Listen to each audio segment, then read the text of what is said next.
Welcome back. National Security Minister Wayne Munro and Minister of State Leon Lundy responding to the Free National Movement Deputy Leader Shannon Cartwright's proposal for a $10 million investment to buy 25 fire trucks and a water airplane to deal with fire emergencies in the country. They call it wildly off-base and laughably inaccurate. In a statement, the officials say a single aerial ladder truck alone is priced at $1.2 million. The full package of 21 new fire trucks and appliances currently under consideration by the government costs approximately $14.7 million. With respect to aerial firefighting aircrafts, they say the most basic model carries a cost of approximately $3 million, while more capable amphibious aircraft cost between $30 and $45 million.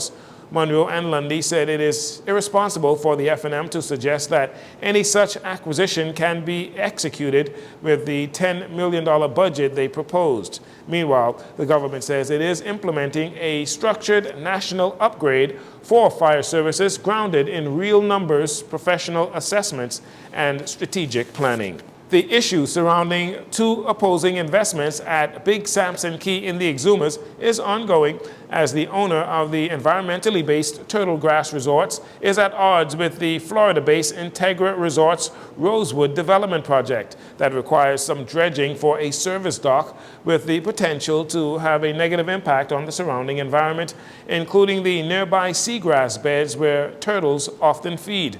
The Member of Parliament for the area and Minister of Tourism, Investments and Aviation, Chester Cooper, says the government is keeping an eye on the situation and will allow due process to take its course. We will continue to monitor the approval processes, but DEP has the authority to make decisions as it relates to the environment. If there are any environmental concerns, the project will not happen.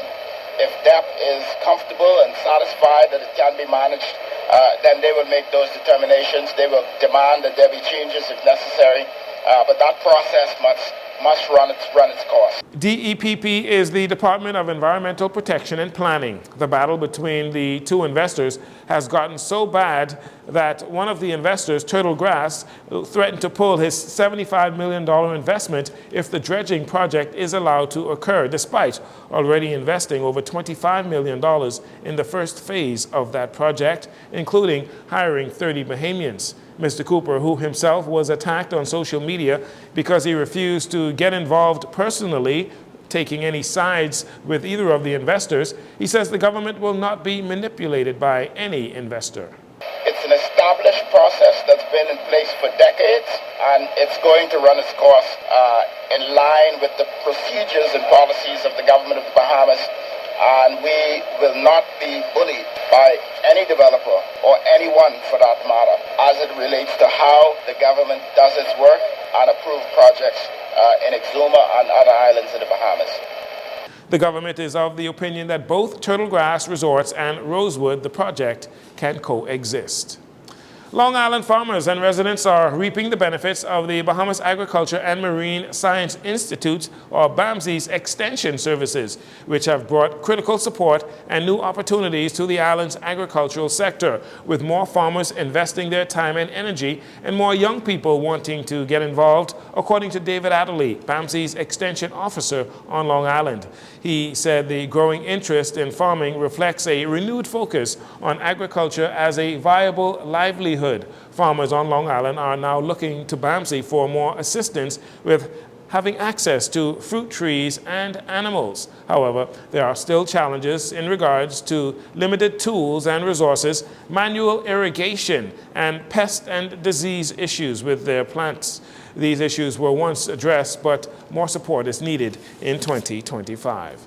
And finally, the Ministry of Education, Technical and Vocational Training is extending condolences to the family and friends of 8 Mile Rock High School 12th grade student Elvinson St. Lamar, who lost his life in a tragic drowning accident in 8 Mile Rock on Saturday.